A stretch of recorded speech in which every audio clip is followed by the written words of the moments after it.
Hello and welcome back. Hey there, you guys on the other side of the screen.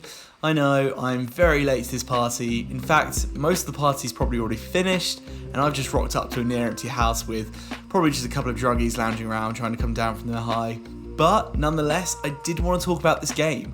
And as the title suggests, this is the new Pokémon Snap. Another fine example of Nintendo's poor naming convention. But, man, this game was my jam in back, what, like 1999? 22 years ago? This is like the world's slowest sequel. But yeah, I just made my way through this new game on Switch, which came out about, a month ago, and I wanted to talk about it. The best way for me to describe this game really is, you know when you remember back to playing your old favourite games back in the day, and how you remember them being in your head this high-grade, awesome quality game, and then you go back to it 15 years later and its age kind of shows? Well, new Pokémon Snap for me perfectly encaptures what I felt the original did for me when I played it as a kid. And by that I mean that this is the best modern remake of the game I could imagine happening. It's like my nostalgia trip just took a first class seat on a double-decker Airbus, flying straight into my face and making me grin stupidly like a little kid again revisiting this. It's exactly the same game but updated for the modern day, and that's just what I wanted. You follow a path through these new environments, doing your best to snap pictures of wild Pokemon doing their thing in their own habitats. You can alter their actions by chucking them food or playing them music, and you have to try and get the most unique, highest quality photos you can.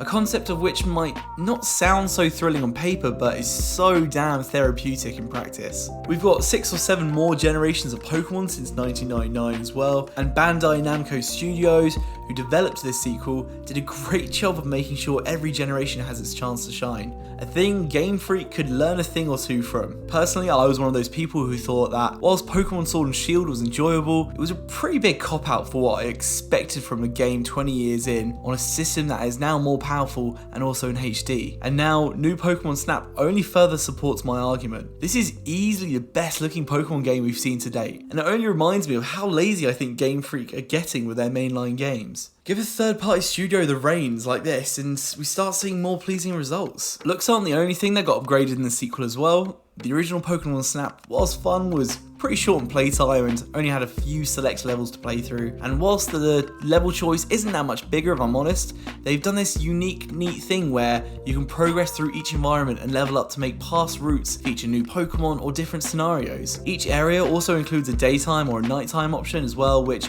also completely changes what you'll find in these levels.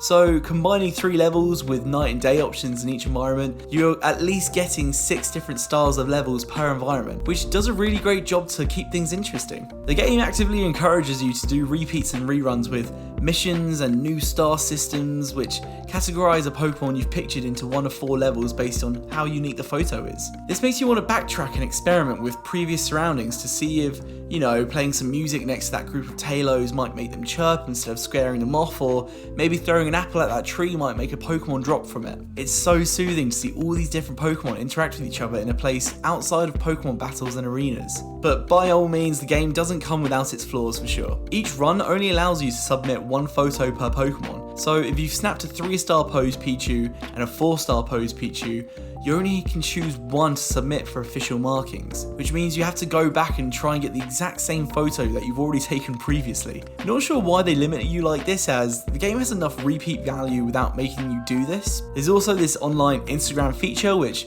essentially allows you to edit your favourite pictures and post them online using filters or stickers, but it never really grabbed me personally. I'm not sure how this would be made to be more fun, and I think it just comes down to the individual using it. And yeah, we also get these guys. Possibly a first in the Pokemon series with having characters voice acted, but these guys just look like demons who would creep into your bed at night and steal your soul. But at least they nailed the Pokemon themselves.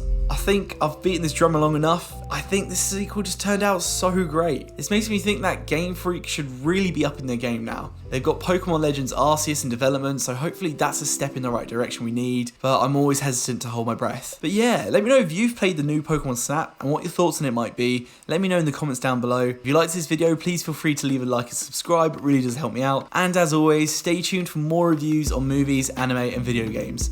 Until next time guys, take care. Bye bye.